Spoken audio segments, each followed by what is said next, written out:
په کندهار کې د غواګانو د فارمونو شمېر داسې مهال 640 ته رسېدلی چې د کاله 140,000 مټریکه ټنه شیدې ورڅخه ترلاسه کېږي. د فارمونو مسؤلین او د شیدو پروسس کوونکي وایي له بهره راوارد شویو شیدو د پلور بازار اغېزمن کړی دی. د کندهار د ډنډ ولسوالۍ د غواګانو په یوه فارم کې 120 غواګانې شته چې د پرمختللو ماشینونو په وسیله لوشل کېږي او هره ورځ ورڅخه 900 کیلو شیدې ترلاسه کېږي.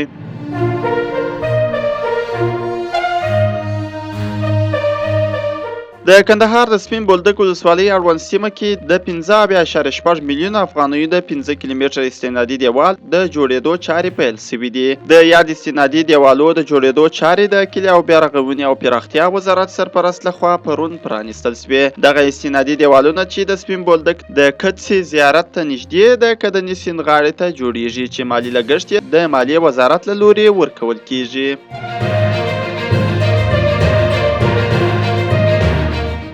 د پکتیا ولایتي چارواکي وایي د دغه ولایت په خیرکوټ ولسوالۍ کې په نږدې 6 میلیون افغانیو یو روزنتون ته ودانۍ جوړه او ګټه اخیستنې ته وسپارل شوه. د پکتیا د اطلاعات او کلتور ریاست ویلي چې دغه روزنتون د یاد ولایت د کار او ټولنیزو چارو ریاست له لوري په دې ولسوالۍ کې د یتیمو ماشومانو د روزنې او پالنې لپاره جوړ شوی دی.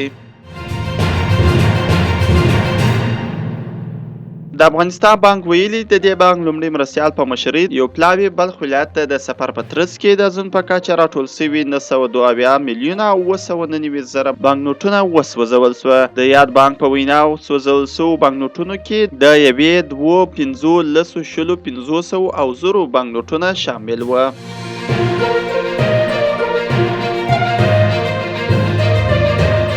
د روسیې دفاع وزارت ویلي چې اوکراین د 24 بي پیلوټ الوتکو په مرسته مسکو او د روسیې نور ښارونه په نښه کړي دي. د روسیې دفاع وزارت په دې راپور کې تولا، کالوګا، بریانسک او پلازمینه مسکو هغه سیمې یادې کړي چې د اوکراین هدف ګرځېدلې دي. روسي چارواکي وایي چې په یادو سیمو کې کوم چاته خاص زیان نه دی رسېدلی او دوی پر دې بریالي شوي دي چې اوکراین ډېر شمېر بي پیلوټ الوتکې یې رانسکورې کړي دي. دا په داسې حال کې ده چې تېره ورځ اوکرایني چارواکو خبر ورکړی و چې روسیې پرې د 15 بي پیلوټ الوتکو په مرسته برید کړی او دوی یې 4 بیا رانسکورې کړي دي.